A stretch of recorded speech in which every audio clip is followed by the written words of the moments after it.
반갑습니다.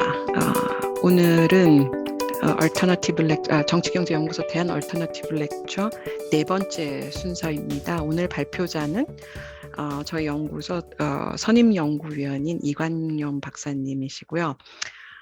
오늘 이관용 박사님 발표하실 주제는 노동 없는 노동자의 사회와 기본소득입니다. 간만에 어마무시하게 내리는 장마비를 뚫고 오늘 얼터너티브 렉처에 참가해 주신 여러분들한테 먼저 한번 감사의 말씀을 드리고 이광용 박사님의 발제를 먼저 듣도록 하겠습니다. 네, 안녕하십니까. 이권영입니다. 제가 이거와 같은 주제로 과거에 콜로키움도 하고 이렇다도 했었는데, 제가 이번에 이 책을 다시 보면서 지난번에 했었던 것들에 좀 부분적인 오독이 있었구나라는 것을 깨닫게 됐어요. 그래서 이번에 좀 그것들을 좀 시정을 좀 했습니다. 시정을 좀 하긴 했는데, 여전히 이제 내용이 그렇게 쉽지만은 않았다. 뭐 이것을 솔직히 말씀드리지 않을 수가 없네요. 보면서 아직 제가 완전히 이해하지 못한 부분들도 있지만, 또 완전한 이해라는 게 무엇인지도 모르겠지만, 어쨌든 제가 이해한 한도 내에서 한번 아렌트의 생각을 오늘 좀 알아보도록 하겠습니다. 그리고 제가 제목을 기본소득이라는 것을 붙였는데, 기본소득에 대해서는 최소한의 얘기만 하도록 하겠습니다. 그 이유는 제가 마지막 부분에 설명드리도록 하겠습니다. 먼저 좀 제가 PPT를 준비했는데 화면 공유를 좀 해보도록 하겠습니다. 한나 아렌트가 누군지를 먼저 좀 잠깐 살펴보는 게 좋겠습니다. 제가 오늘 하는 얘기는 사실 인간의 조건이라는 책을 주텍스트로 할 것이지만, 한나 아렌트의 매력은 사실 그 주장만 떼놓고선 보면 별게 없어서 너무 간단해서, 사실 한나 아렌트의 매력은 그걸 읽으면서 이 한나 아렌트가 갖고 있는 어떤 사유의 흐름, 그 다음에 풍부한 교양, 인문정신, 이런 것들을 이렇게 직접 독서를 통해서 볼 때만 그 가치가 드러나는 것이지, 사실은 이렇게 PPT로 다 띄워가지고 그 사람의 알갱이가 뭐야 라는 걸 갖다 이렇게 쭉 열고 한다면 사실 그건 앙상한 것일 수밖에 없습니다. 그래서 제가 오히려 한나 아렌트가 이거다 라고 고갱이들만 모아서 골조를 갖다 얘기한다기보다는 직접적으로 인간의 조건을 혹시라도 나중에 읽으신다면 그럴 때 좀 서로 기억이 나고 그다음에 이제 좀 도움을 얻을 수 있는 내용들이 좀 됐으면 합니다. 그래서 한나 아렌트가 누군지부터 잠깐만 좀 살펴보겠습니다. 독일 출신의 유대계 미국인, 굉장히 독일, 유대인, 미국인 이렇게 세 개가 들어가 있는데, 어쨌든 파리아의 삶을 경험합니다. 2차 세계대전, 2차 세계대전이 발발하고 2차 세계대전 발발 이전에 유대인들에 대한 어떤 검색들이 있었고, 그것을 피해서 파리로 도피했다가 결국에는 이제 미국으로 망명하게 되는 과정을 겪는데요. 여기서 이제 자신이 자기가 배웠던 철학하고도 관련이 있지만, 장소상실이라는 것은 요 부분은 나중에 좀 얘기를 하겠습니다. 그런데 사실은 자기 자신이 장소상실을 경험하게 되는, 그러니까 자기 철학적으로 하이데거의 영향이지만 하이데거의 영향을 받은 장소상실이라는 개념과 또 현실에서도 장소상실을 실제로 경험하는 이 두 가지가 묘하게 겹친 삶을 살게 되고, 그것이 아렌트의 철학에 가장 큰 영향을 미친다고 볼 수 있겠습니다. 아렌트가 장소를 강조하는 것은 하이데거의 영향도 있지만 또 자기가 겪은 삶도 있다고 그랬지 않습니까? 장소를 그래서 강조하는데, 이중적인 의미에서 인간은 없는 곳, 노회어에서 와서 노회어를 가는 존재다. 그래서 산다라는 거는 어떤 장소, 회어를 가진다는 것다. 그러니까 장소가 굉장히 중요하다. 이렇게 얘기를 하는 겁니다. 그리고 그 산다는 것, 또 생명을 위해서는 적절한 안식처가 꼭 필요하다. 이렇게 얘기합니다. 한나 아렌트의 성장기를 잠깐 보면요. 퀘니스베르크에서 성장을 했는데 낳기는 하노버에서 낳지만 이 사람의 그 뭐라 그러나 청소년기를 규정할 수 있는 것은 퀘니스베르크라고 볼 수 있습니다. 네, 지금 퀘니스베르크는 러시아 북해 함대의 지금 뭐라 그러나 북해 함대의 중심 도시죠. 지금 칼리닌그라드가 되어 있는데 어쨌든 퀘니스베르크는 칸트의 도시라고 불릴 정도로 칸트가 활동했던 곳이기도 하고 그 칸트를 기리기 위한 대학이 아직도 존속하고 있고 이름을 무슨 칸트 대학이라고 칸트 무슨 칸트 발칸 무슨 대학이라나 그런 식으로 다 해서 대학 이름에서도 칸트를 기리고 있습니다. 그래서 그 러시아가 칸트가 러시아 철학자라고 우긴다는 얘기도 있습니다만 어쨌든 그만큼 케니스베르크에서 성장하면서 칸트라고 하는 위대한 철학자의 영향을 받습니다. 그래서 실제로 아렌트의 작업에서 어떻게 나타나냐면 칸트가 3대 비판 철학 체계라는 걸 수립했는데 순수이성 비판, 실천이성 비판, 판단력 비판이죠.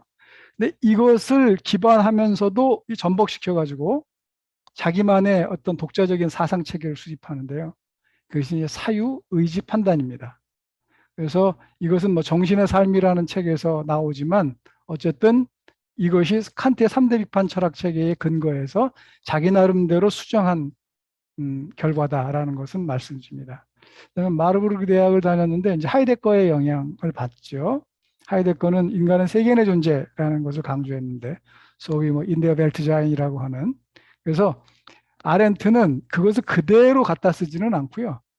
가장 핵심적인 인간 조건은 인간이 지구에서 산다라는 것. 어쩌면 상식적인 얘기인데 그것이 핵심적인 인간 조건이다라고 말합니다. 뭐 이것을 강조하는 이유도 조금 이따가 말씀드리겠습니다. 아까 장소성, 장소상실 세계소에는 나중에 다시 또 한번 말씀드리도록 하겠습니다. 근데 결국은 뭐 어떤 이유 때문에 하이델베르크 대학에서 박사학위를 하게 됐는데 마북이 아니고 거기서 이제 야스폴스의 영향을 받게 됩니다. 그래서 거기서 박사학위를 쓰는데 Love and Saint Augustine, 그러니까 사랑과 성 아우구스티누스라는 그 박사학위 논문을 씁니다. 여기서 이제 중요한 거는 아렌트는 인간은 새롭게 시작할 수 있는 존재다라는 얘기를 하는데 그 개념, 새로 누구나 태어나는 거니까 소위 네이텔러티라고 하는 탄생성 개념이 이 논문에서 드러나는데요. 그 우리가 새롭게 시작할 수 있는 것, 2차 세계대전의 포화 속에서 모든 것이 무너졌지만 새롭게 시작할 수 있는 것 역시도 생명은 다시 누구나 새롭게 태어나는 데 있다. 뭐 이런 그 탄생성 개념을 박사학위 논문에서 이미 갖고 있습니다. 그다음에 파리 피신 시절이 있었는데요. 이때 이제 그 유명한 발터 베냐민하고 교우했고요. 그다음에 그 재혼을 하게 되는데 이 하이니 뷸르허라는 사람하고 그 재혼을 합니다. 근데 이 사람하고 계속 살아요. 첫 결혼은 균터 슈테른이라는 사람하고 29년에 하는데 이 사람하고는 금방 헤어지고 하이니 뷸르허하고 재혼을 합니다. 하이니 뷸르허는 그 막시스트였는데 나중에 이제 그 스탈린주의 들어서고 그러면서 이제 그 막스주의에 대한 좀 회의를 갖기는 하는데 어쨌든 제가 이 얘기를 왜 했냐면 한나 아렌트가 막스하고 이렇게 대립적인 얘기를 하지만 그때 당시의 지적 풍토가 사실 막스주의를 빼놓고 얘기할 수가 없었고 아렌트 역시 그런 영향 속에 있었다라는 것을 말씀드리려고 이 얘기를 썼습니다. 그리고 1941년도에 이제 결국은 미국으로 망명하게 되고요.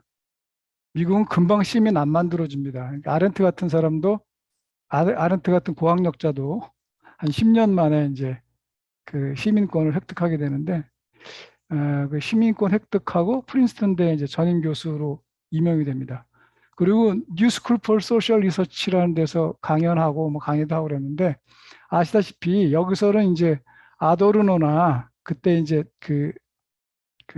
전쟁을 피해서 왔었던 그 소위 그 독일 지성들, 프랑크푸르트 학파 이런 사람들하고도 당연히 교류를 하게 됩니다. 그래서 아도르노하고는 좀 악연이라고 해야 되나? 뭐 그저 뒷얘기가 있는데, 발터 베냐민의 원고를 아도르노한테 줬다는 거예요. 저기 아렌트가. 근데 아도르노가 그 원고를 다 잊어버렸다는 겁니다. 그런데 어, 한나 아렌트는 의심을 한 게, 이거 아도르노가 베냐민 원고 갖고 가가지고 지가 지 사상 세계 써먹고 그거를 공표 못하게 덮어버린 거 아닌가? 라는 의심을 했다고 합니다. 뭐 확인되지는 않았지만. 근데 인간의 조건이 쓰여지던 시기가 1958년인데요. 이 전후 상황에 대해서도 잠깐은 좀 살펴봐야 될 것 같습니다. 동서냉전기고요. 전후 호황기입니다. 베이비붐 시대고 풍요로운 소비 사회를 구가합니다. 미국은. 그리고 이 스푸트니크 1호가 발사됐다라는 게 굉장히 중요한 사건이고, 아렌트도 이거를 굉장히 큰 사건으로 보고 있는데, 인간이 드디어 지구를 떠나려고 하는구나. 그래서 아렌트는 충격으로 받아들였습니다. 왜냐하면 인간은 인데벨트 자인이고 세계 내 존재고, 그렇기 때문에 인간이라는 것은 지구에서 살기 때문에 발생한 조건이거든요. 인간의 조건이라는 거는.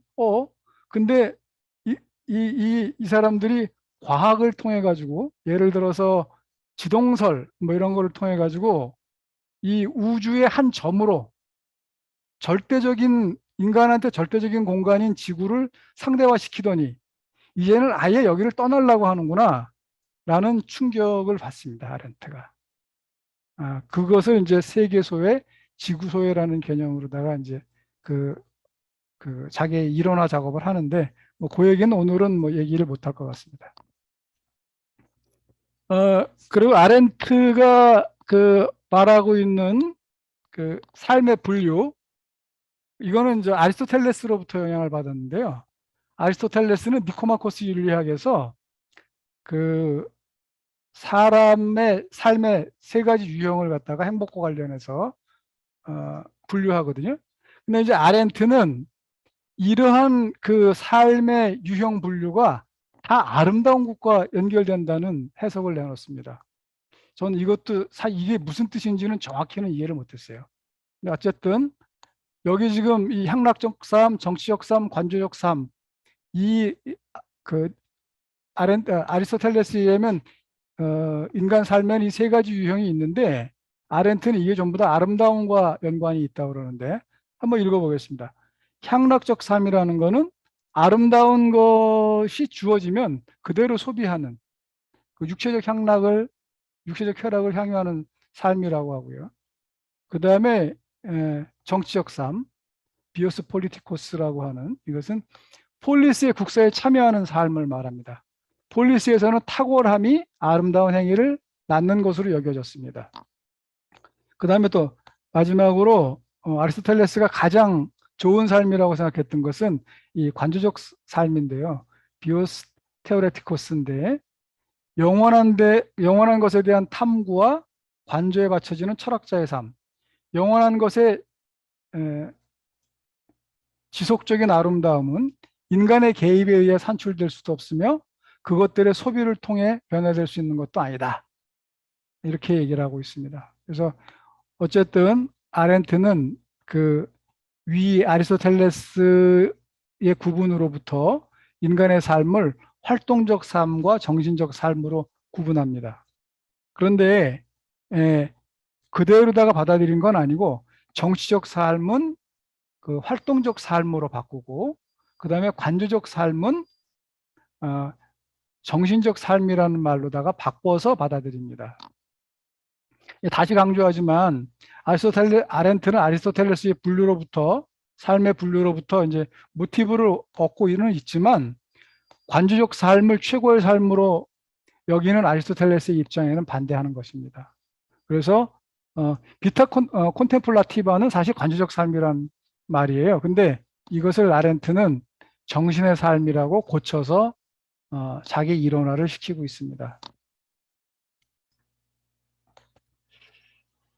오늘 얘기할 거는 요 보라색 표지 그 비타 악티바 활동적 삶이라고 하는 인간의 조건 요것을 주로 다루겠지만 인간의 삶이 활동과 정신으로 구성된다 그랬을 때 인간의 조건을 총체적으로 본다면 사실은 이 두 가지 책을 다 봐야 인간의 조건을 둘러싼 총체적인 그 총체성이 해명될 수 있을 것이라고 생각합니다.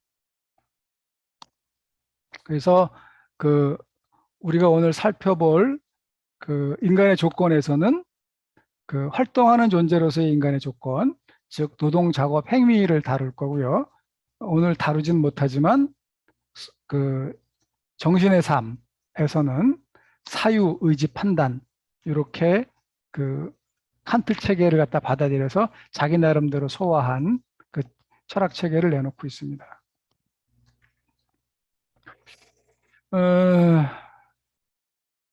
그 아렌트는 인간의 조건을 그 얘기하면서 도입부에 이 관조적 삶과 활동적 삶이 분리되고 위계화되는 그 역사를 보여줍니다.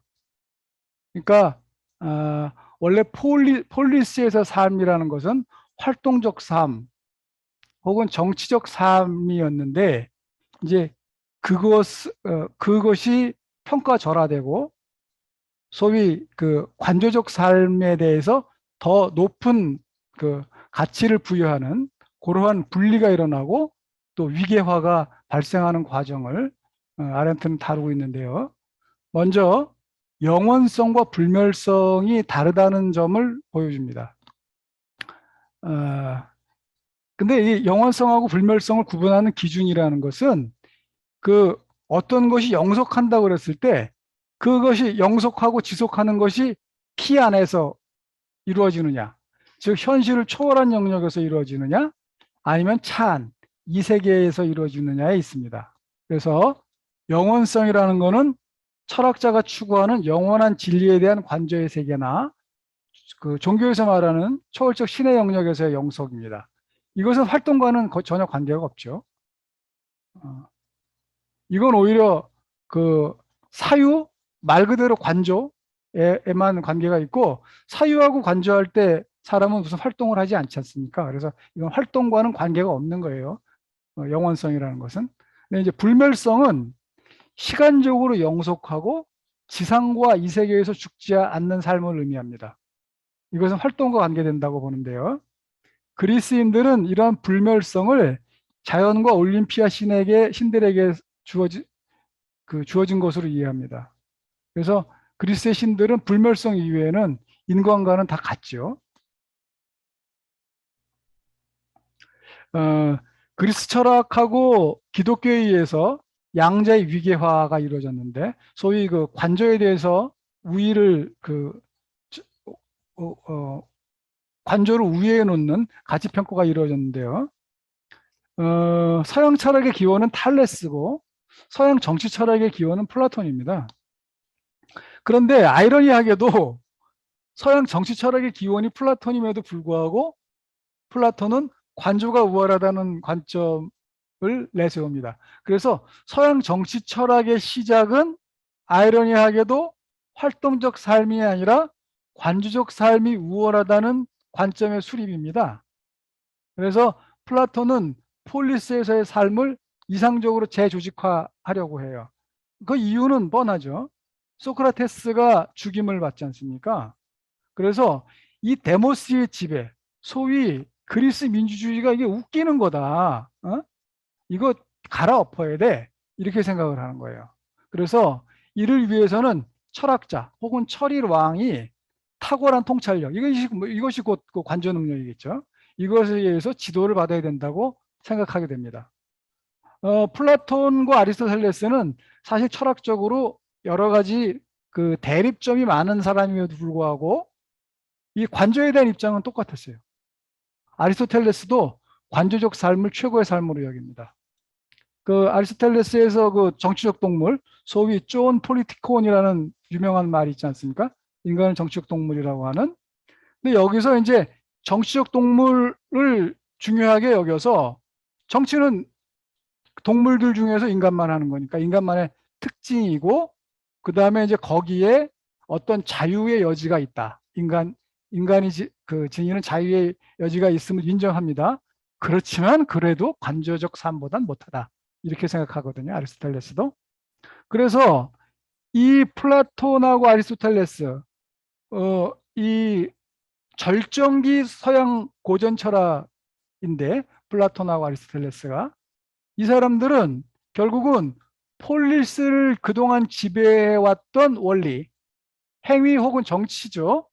이거를 대체할 훨씬 더 높은 원리를 발견했다고 생각합니다.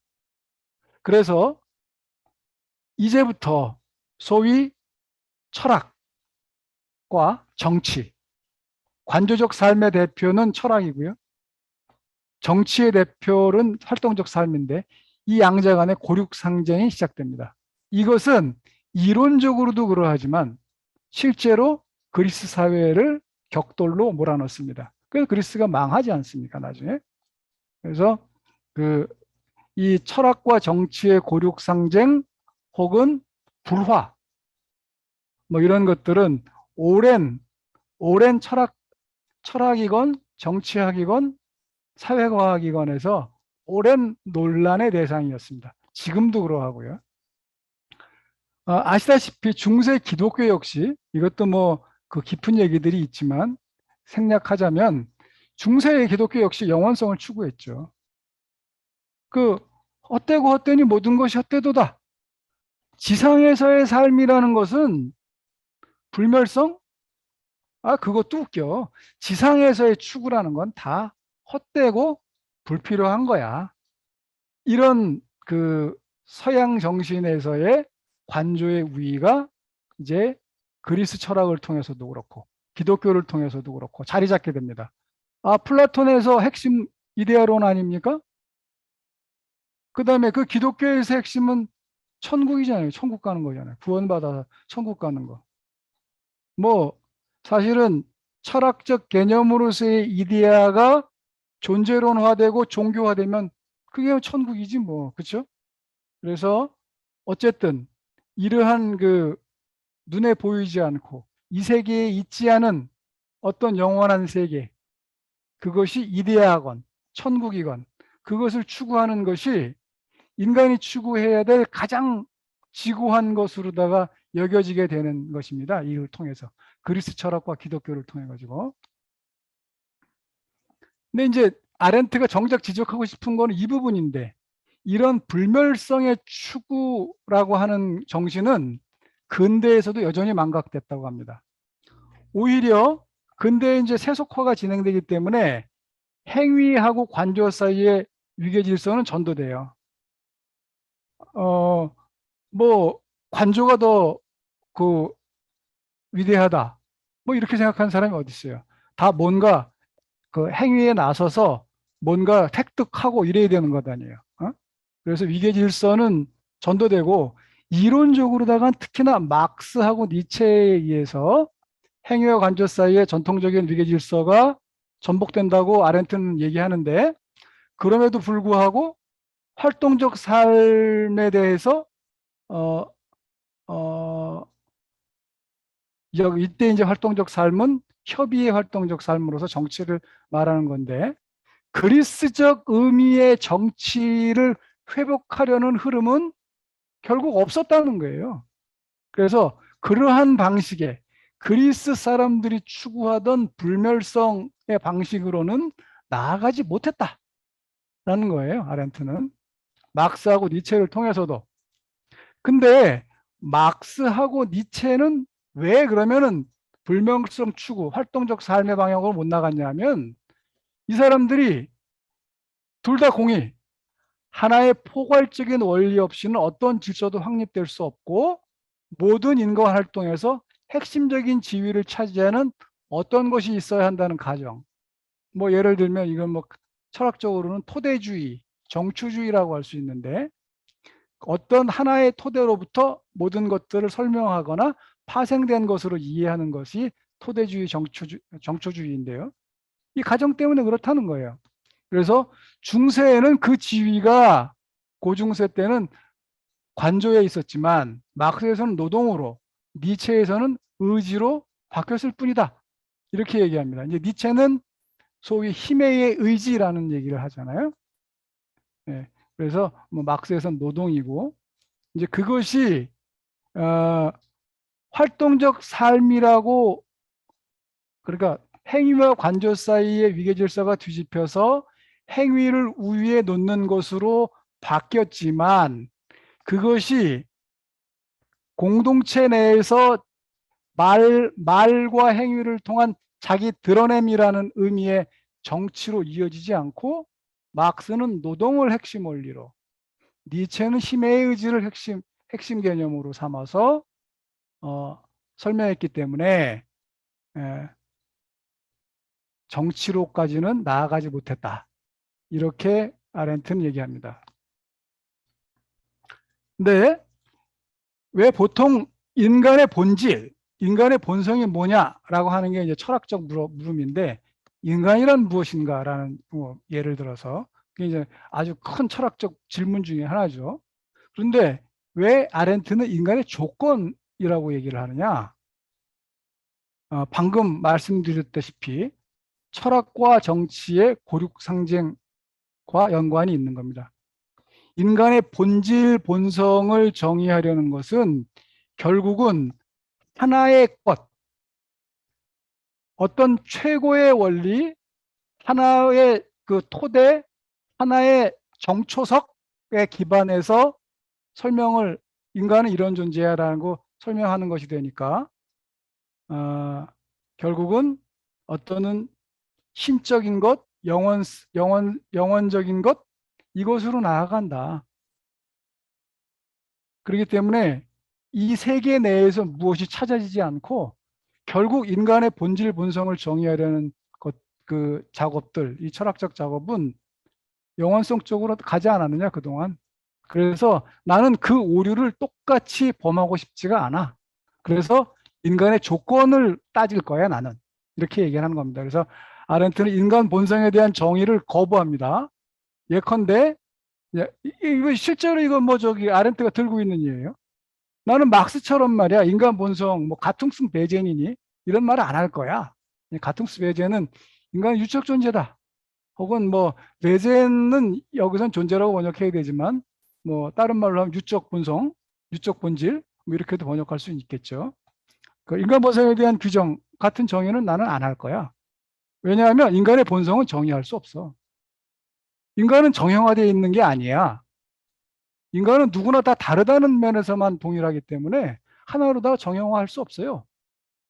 그래서 거기다가 하나의 본질, 하나의 본성을 그 얘기하려는 거는 그거는 그 무슨 침대 있죠. 그 거기다가 재단하는 거에 불과해. 나 안 할 거야 그런 거. 이렇게 얘기하는 겁니다. 그래서 인간이 어떤 삶의 조건에 있는가를 탐구하는 것이 옳다. 그러니까 인간은 지구에서 살기 때문에 거기에 조건 지어진 존재, 거기에서 제약받고 있는 존재라는 겁니다. 그래서 그 제약 조건들이 무엇인지를 살펴보겠다 이겁니다. 그래서 아렌트는 인간의 어떤 조건을 이제 세 가지로 얘기를 하는데 인간 존재라는 게 이런 세 가지 조건에 있어. 인간은 자기 생명을 유지해야 되지. 그러니까 이건 다른 동물들도 똑같아. 그래서 여기에 필요한 활동은 노동입니다. 그래서 이 노동은 동물하고 공유하는 거예요. 동물들도 다 먹고 살려고 그래요. 거미줄 치고 거미가 걸려가지고 그거 먹으려고 하고 새들도 모이를 쪼아서 막 하잖아요. 그러니까 다 생명을 이어가야 하는 존재입니다. 그래서 이건 뭐 지구상의 다른 존재, 동물들도 다 마찬가지예요. 노동은 이런 활동이라는 겁니다. 지금 우리가 알고 있는 노동 개념과는 굉장히 다르죠. 또 인간은 세계성을 지닌 존재라는 거예요. 무슨 말이냐면 인간은 자기 세계를 만든다는 거예요. 인공적 세계를 건설하는 활동을 합니다. 물론 뭐 새들도 자기 집을 짓고 이렇게 하지만 그것은 인간이 인공적 세계, 자기만을 위한 세계를 건설하는 거하고는 차원이 다르다고 볼 수 있지 않겠습니까? 그래서 여기에 상응하는 활동을 작업이라고 봅니다. 이것은 동물과는 달라요. 노동은 동물과 공유해. 작업은 동물과는 달라. 그러나 나중에 얘기하겠지만 자유의 작업은 아니야, 이것도. 이게 자유에 해당하는 활동은 아니에요. 아렌트가 볼 때는. 어쨌든 그 다음에 인간은 복수성, 다원성 속에서 살아가는 존재다라는 겁니다. 그래서 인간은 홀로 살아가는 존재가 아니라 뭐 너무 당연한 얘기죠. 여럿이 함께 사는 존재예요. 그래서 이를 위한 활동이 행위, 다른 말로 해서 정치다. 이렇게 얘기합니다. 아렌트가 그 인간의 통해 가지고 그 밝히려고 하는 문제의식은 좀 다소 문학적이긴 하지만 이렇게 표현하고 있어요. 인간은 다윈 이래 자기가 그것으로부터 진화해 왔다고 믿는 동물종으로 자진하여 퇴화하려 한다. 인간은 자기가 스스로 무슨 뭐 이성적 존재니 어쩌니 뭐 품이 있는 존재니 존엄한 존재니 했던데 결국 보니까 노동하는 동물로 자진해서 퇴화하려고 한다. 이것이 이제 그 아렌트의 문제의식이라고 볼 수 있습니다.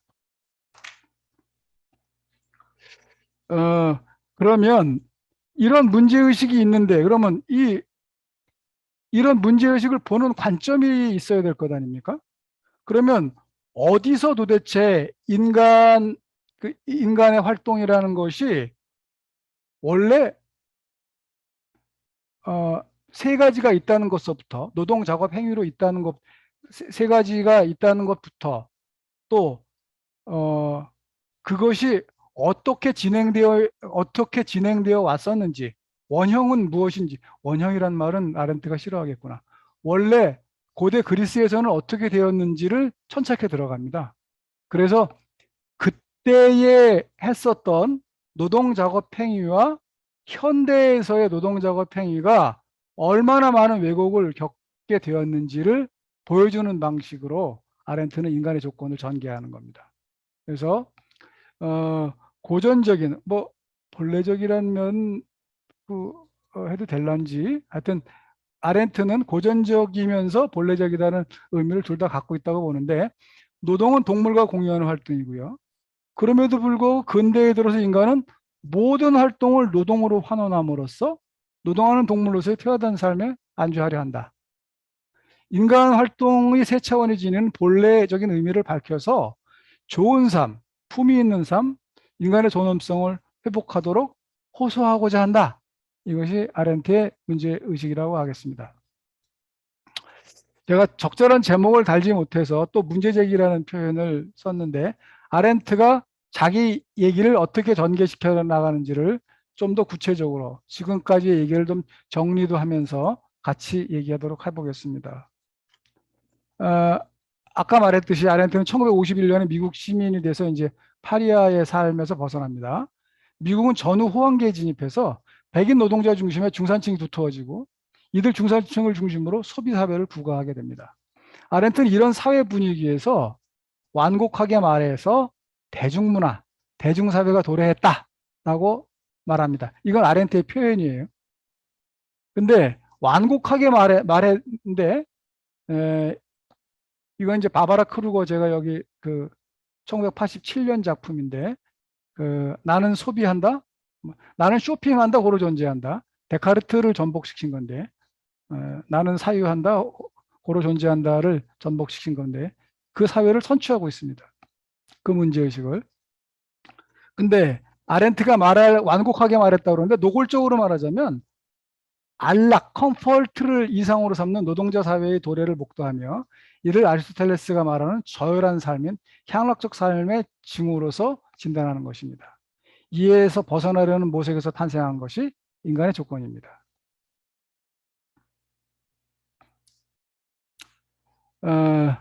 근대 사회는 노동 생산성의 고도화와 자동화의 진전으로 인해서 오랜 수건이었던 노동의 속박으로부터 벗어날 수 있는 국면에 진입했다고 생각했습니다. 아렌트는 1950년대에 이미. 그래서 자동화는 몇십 년 안에 공장을 텅 비게 만들고 인간을 노동과 필연성의 구석이라는 가장 자연적이고 오래된 속박으로부터 해방시킬 것이다, 이렇게 예측했습니다.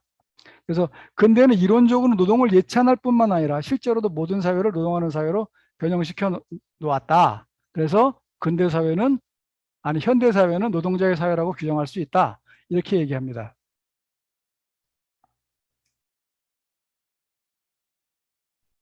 그러니까 다시 말해서 근대는 노동으로부터 해방 혹은 자유의 가능성을 획득합니다. 따라서 노동 없는 노동자의 사회를 생각해야 할 사태에 직면합니다.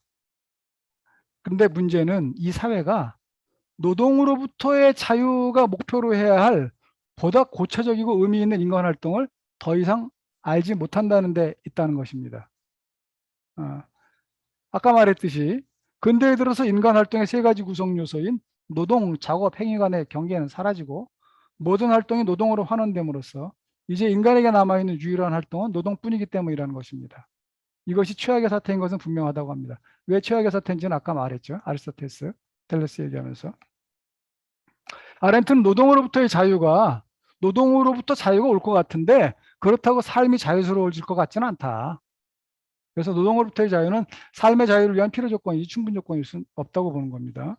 그래서 삶의 자유는 노동을 넘어서는 보다 고차적이고 의미 있는 목표를 필요로 한다고 봅니다. 그 목표란 노동 자체에서는 물론이고 노동으로부터의 해방에서도 얻어질 수 없다. 고대적 의미의 행위의 회복을 통해서만 가능하다. 만약 노동으로부터의 자유가 보다 고차적인 활동인 행위로 나아가지 못한다면 그 자유는 소비의 자유만을 결과할 것이다. 소비의 자유만 남은 사회는 아리스토텔레스가 말하는 가장 저열한 삶, 즉 주어진 대로 소비하는 육체적 쾌락을 향유하는 삶, 즉 향락적 삶이 지배하는 삶으로 전락할 것이라는 것입니다. 이미 뭐 어떤 삶이 좋은 삶인지에 대한 아렌트의 입장은 얘기를 했지만 좀 더 구체적으로 들어가 보도록 하겠습니다. 좋은 삶이라는 건 아렌트에 의하면 그 잠재적 불멸성의 추구에 있습니다. 왜 불멸성의 추구가 좋은 삶이고 최고의 삶인가에 대해서 아렌트는 이렇게 얘기합니다. 이 세계가 전부다. 그 속에서 인간은 그 속에서 살아가는 존재다. 따라서 이 세계를 초월하는 것은 그것을 깨닫거나 체험한, 이거는 왜 영원성의 추구가 아니고 불멸성의 추구가 좋은 삶인지에 대한 얘기입니다. 따라서 이 세계를 초월하는 것은 그것을 깨닫거나 체험한 극소수의 사람들에게는 의미가 있을지는 몰라도 이 세계에서 살아가는 인간의 삶에는 영향을 줄 수가 없다. 고고한 그 관조의 세계 막 얘기하잖아요.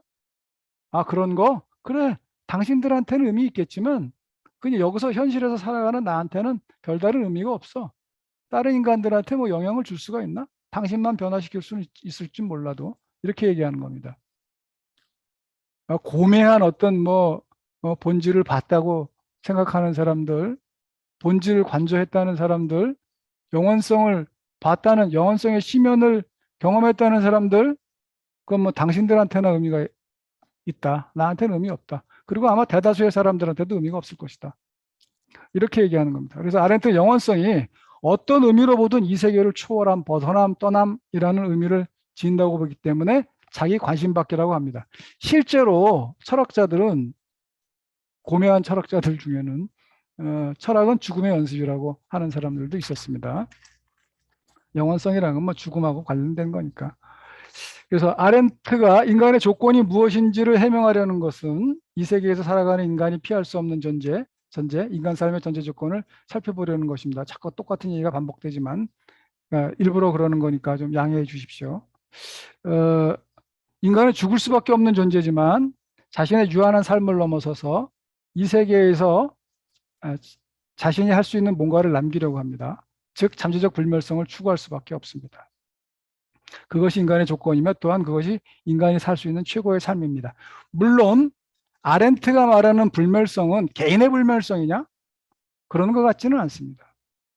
인간이 어떤 행위를 하고 말을 공동체 내에서 적극적으로 해서 인간 세계에 참여한다고 해서 그 사람의 이름이 다 기억되나요? 그렇진 않잖아요. 그런데 어쨌든 그 사람이 살아왔던 행적이 이 세계 안에 어떤 식으로든지 흔적으로 남을 것이고 공동체는 그것을 통해서 불멸한다. 그래서 저는 개체적 불멸성이라기보다는 아렌트가 말하는 불멸성은 종으로서 혹은 뉴로서의 인간의 불멸성이 아닐까, 그 행위를 통해서 그다음에 인간은 그 공동체 안에 흔적을 남기고 적든 크든 그래서 이 부분은 제가 좀 자신이 없어요. 나중에 한번 더 공부를 해보도록 하겠습니다.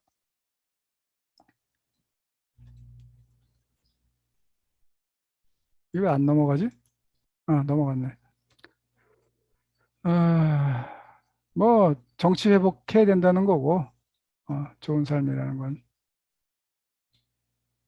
현대인의 삶을 막상 마찬가지로 소외로 파악합니다. 근데 소외 개념이 좀 다르죠. 이 소외라는 거는 다른 말로 하면 소유의 상실입니다. 소유. 근데 뭐 이때 소유라는 거는 뭐라고 말해야 되나? 말 그대로 장소를 지님. 그 소자가 바소자잖아요. 바소자에다 있을 유자인데 장소가 있음인데 장소가 없어졌다는 거예요. 그, 모든 것이 시장에서 거래되다 보니까 부동산도 동산화되고, 그 다음에 가장 큰 거는 중세 때 그 농로 해방 통해 가지고서 농촌이 붕괴되잖아요. 그러면서 농촌 떠나면서 모든 사람들이 이제 그 자기의 어떤 거처들을 잃기 시작해서 근대에 와서는 그게 더 심화됐다는 거예요. 그래서 요즘 부동산이 어디 있느냐? 다 동산이지. 그래서 모든 그 장소는 부유하는 것이고 인간의 삶도 이리저리 부유하게 됐다. 이런 문제의식을 갖고 있습니다. 어, 인간의 삶은 어떻게 의미를 지니는가? 여기서 이제 두 번째 것만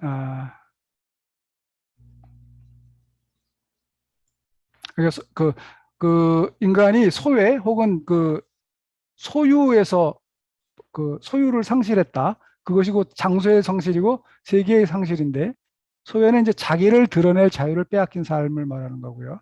삶의 필요, 즉 생존을 위해서 자연 필연성에 따른 활동인 노동과 본래 이것은 이제 사적 영역에 속했던 건데 경제가 마치 이제 공적 영역인 것처럼 그리고 이제 삶의 전부인 것처럼 이제 등장한 게 문제라는 것이고요. 그래서 인간의 삶을 사유와 사적 이익 추구의 방향으로 경도하도록 했다라는 것입니다.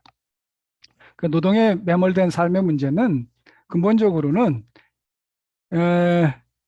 획일화를 의미하는 대중사회, 소비사회, 그래서 결국은 정적 무관심으로 이어지고 있고 이렇게 된다면 전체주의 양차 대전과 같은 사태가 반복될 우려가 있는 것 아니냐라는 아렌트의 어떤 전쟁 포비아가 있잖아요, 아렌트한테. 그래서 그런 사태가 있지 않을까라는 염려를 실제로 하고 있습니다.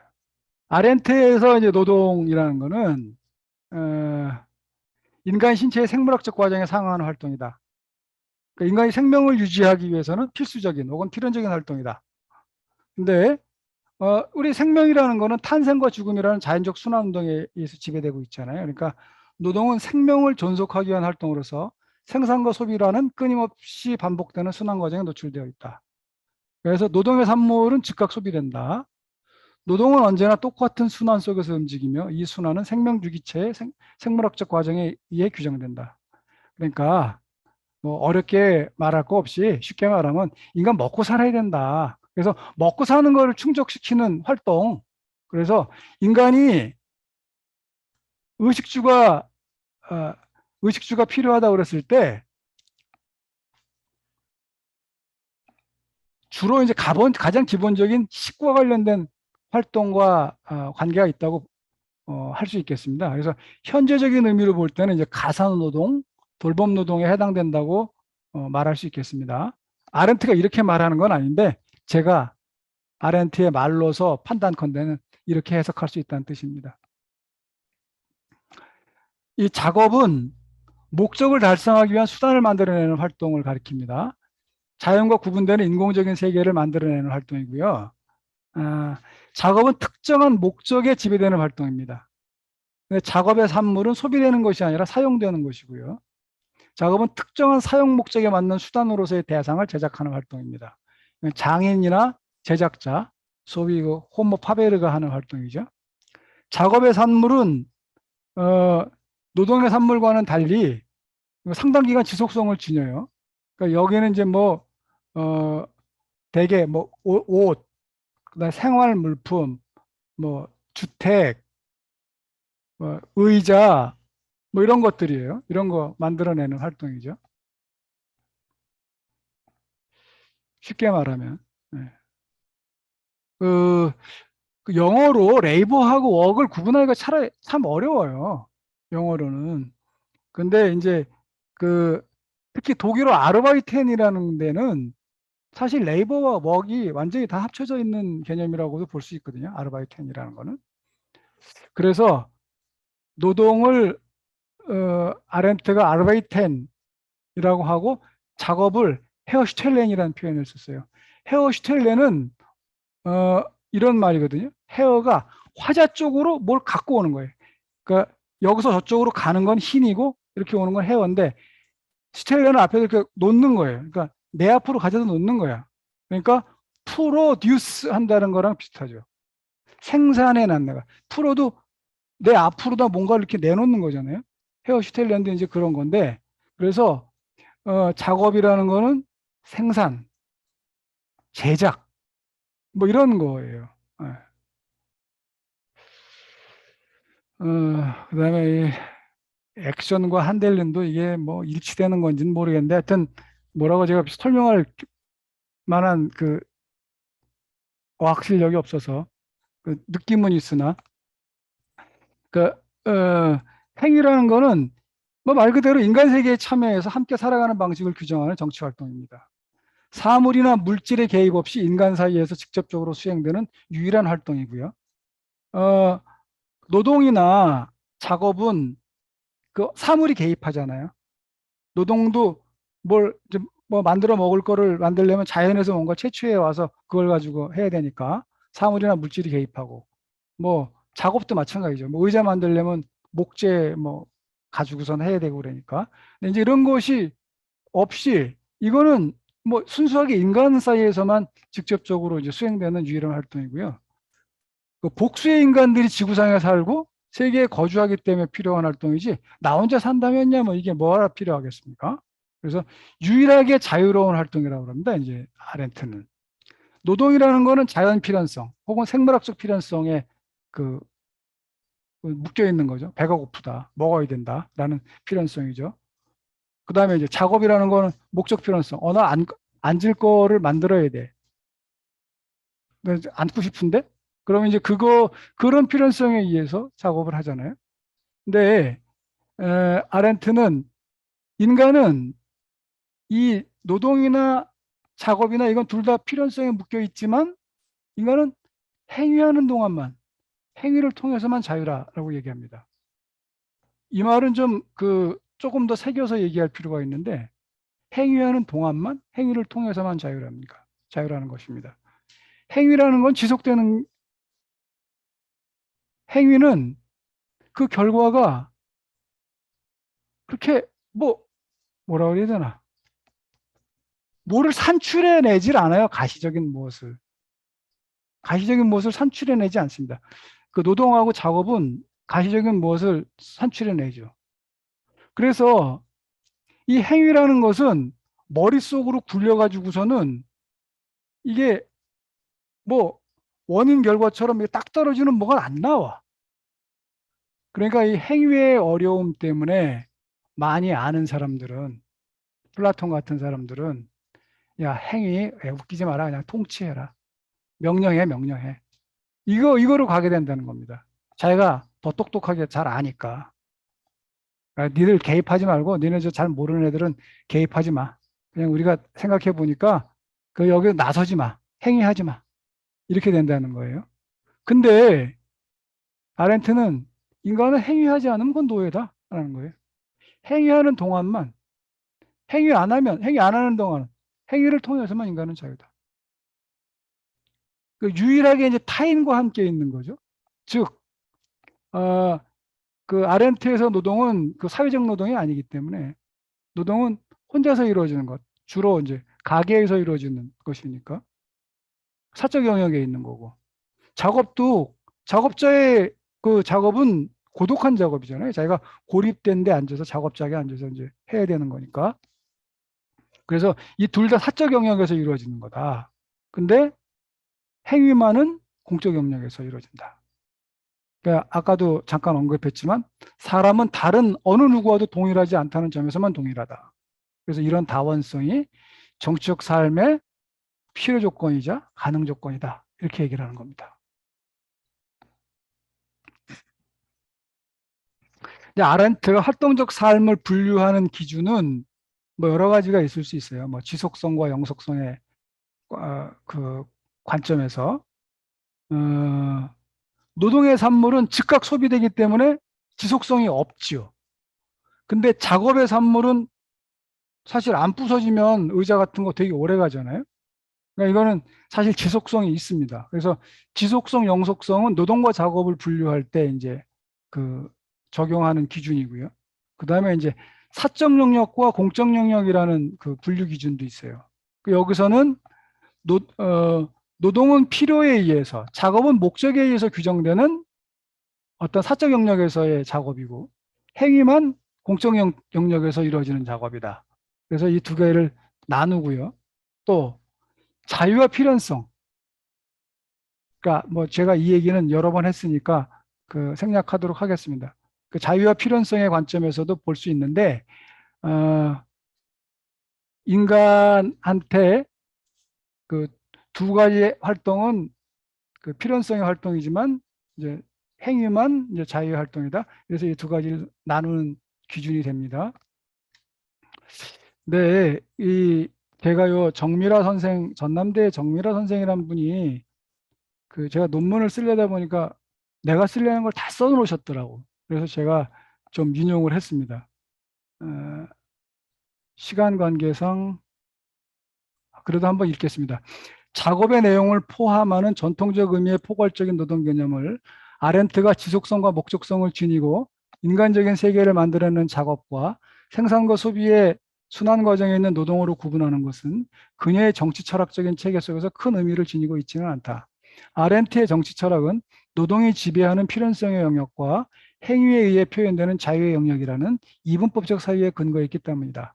단지 노동과 작업에 대한 이러한 구분은 인간의 실존적 조건을 명확히 하는 데 도움을 주거나 혹은 근대의 지배적 가치가 된 노동의 본질적 의미를 드러내는 데 기여할 뿐이다. 그러니까 사실 그 자유와 필연성 혹은 활동적 삶에서 중요한 것은 노동과 정치의 노동과 행위의 구분이다라는 얘기가 되겠습니다.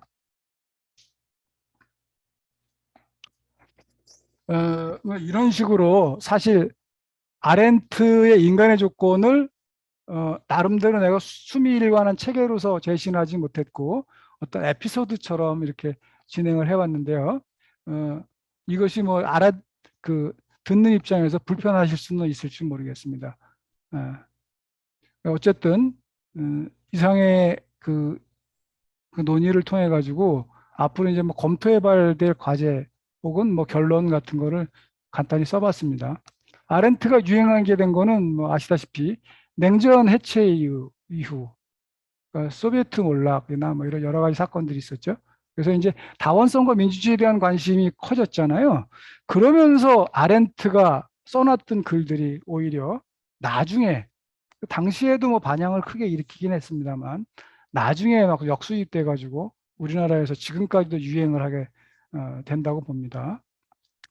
그래서 아렌트의 글은 제가 그냥 그 스스로 읽어보셨으면 한다라는 말을 제가 했는데 그 서양의 교전하고 인문에 대한 심오한 이해를 바탕으로 했기 때문에 좀 그 라떼 라떼 세대나 아는 말인지 모르겠는데 이 문자향, 서원기 뭐 이런 걸 좀 느낄 수 있어요. 정말 그 책을 많이 읽고 생각 깊이 한 사람한테서 느끼는 어떤 그 향기, 그 다음에 어떤 기운 이런 것이 있어요. 그래서 그 읽기에 참 좋아요. 근데 거꾸로 말하면 굉장히 엘리트주의적일 수 있어요.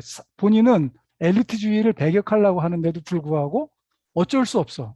어쩔 수 없이 묻어나는 어떤 귀족적이고 엘리트주의적인 그 느낌이 있습니다. 또 이상적이라는 느낌, 이건 단순한 느낌만은 아닌데요. 이것도 동반됩니다. 책을 읽다 보면. 그러니까 현대사회에 대해서 깊이 있는 통찰을 내놔요. 아, 정말 대단하다라고 할 정도로. 근데 치료 방안에 대해서는 뭐 전혀 언급이 없어요. 그래서 재미나게 읽고 조금 뒤끝이 공허하다는 느낌이 없지 않습니다. 그 제가 이제 아렌트의 내재적인 문제점을 몇 가지로 요약했습니다. 이제 아렌트는 노동으로부터 해방이 몇십 년 내에 이루어질 거란 전제에 입각해서 그 이유를 고민하고 있지 않습니까? 근데 이건 매우 의심스러운 전제예요. 그래서 아렌트는 선결 문제의 오류, 선결 문제를 해결해야 되는, 그래서 선결 문제를 해결하지 못한 오류라는 지적을 받고 있습니다. 노동 해방이 과연 몇십 년 내에 이루어질 거라고 그러는데 50년, 58년에서부터 몇십 년이면 이미 이루어졌어야 되는데 안 이루어지고 있잖아요. 그 다음에 정치에 대한 이해에서도 아렌트에서 정치는 이해관계나 목적과는 무관한 활동이에요. 복수성을 지닌 인간한테 주어진 조건이라고 보는데, 근데 사실은 이건 강남훈 선생님이 어디서 쓰신 표현인지 모르겠지만 정치라는 건 이제 분배를 둘러싼 문명화된 전쟁이라고 이렇게 표현하셨는데, 이 말에서 보듯이 이해관계하고 또 이해관계를 관철시키기 위한 아까 제가 쓴 대로라면은 정말 고륙상쟁의 그런 상쟁이 벌어지고 있는 대가 아닙니까? 이게 이런 것이 더 현실적이지 않을까. 그래서 결국은 아렌트의 이 정치에 대한 그 얘기가 훈수 두는 사람 같아요. 꼭 참여를 강조하고는 있지만 아렌트 자신은 격돌회장에서부터 비켜서서 구경꾼, 관찰자 이렇게 말하고 있다는 느낌을 주죠. 그 다음에 아렌트의 노동 개념도 문제예요. 이제 아렌트는 고전적 노동 개념에 입각해서 노동은 원래 사적 영역에 속하는 거고, 그 먹고 살라고 해는 그 안 먹으면 죽으니까 그래서 하는 활동이야 라고 말했지만, 현대에서 그리고 또 왜 그럼에도 불구하고 현대는 노동이 전율화된 사회가 되었는지에 대해서 아렌트가 안 밝히고 있는 것은 아니에요. 물론 사적 영역과 공적 영역의 구분이 와해되고 그러면서 정치적인 것이 사라지고 사회적인 것, 아렌트에서 사회적인 것이라는 건 이해관계 집단이라는 뜻인데 이런 것이 등장했다. 근데 문제는 현재에서 노동에 대해서 어떤 처방을 내놓기 위해서는 사회적 노동의 문제를 얘기해야 되는 것 아닐까요? 원래적 노동이 그랬다는 거. 그래서 안유상 그, 그, 그 이사장님 말 맞다나 so what? 이라는 얘기를 안 할 수가 없게 됩니다. 음, 그 정민호 선생의 멋진 문장을 또 한번 또 읽어볼게요. 평등하며 서로 다른 개인들이 자유롭게 자신을 현시하는 공적 세계를 통해 새로운 정치적 공동체를 모색하려는 아렌트의 정치 철학적 시도는 전체주의의 폭력을 경험한 현대에 있어서 무엇보다도 중요한 실천 철학적인 의미를 지닌다. 그러나 그녀는 공적 세계의 당위성과 규범성만을 제시할 뿐 평등하고 자유로운 현상의 공간인 공적 세계가 어떻게 구축될 수 있는지를 구체적으로 제시하지 않는다. 또한 아렌트는 정치적 행위를 모든 목적 추구적인 요소를 배제시킨 순전히 표현주의적 계기로만 이해함으로써 정치적 행위에 필연적으로 함축되어 있는 실천적 요소를 제거시킨다. 오늘 제가 노동 없는 사회와 기본소득이라고 해놨는데 이거 짧게만 얘기하겠습니다. 제가 기본소득 얘기는 안 했어요. 지난번에 그저께 대한 콜로키움에서 기본소득 도입 논거로서 이제 정당성, 필요성, 제 방식대로 이해하자면 옳음과 좋음의 두 가지 방식이 있는 것인데 정당성 주장으로 가야 된다라는 말씀이 나왔는데 제가 보기에도 꽤 그 중요한 지적이라고 생각을 했어요. 그래서 제가 이 아렌트가 결여하고 있는 부분을 이제 기본소득 도입해서 해결하자라고 얘기하려고 그랬는데 이것도 필요성 주장하냐? 그래서 이거는 조금 더 여과를 시킨 다음에 제가 주장을 해야 되겠다. 그래서 이 정도 얘기하고 안 하려고 합니다. 그러니까 뭐 제목과 이 내용이 좀 명실상부하지가 못한데 그 점은 좀 이해해 주시기 바랍니다. 장시간 들어주셔서 감사합니다.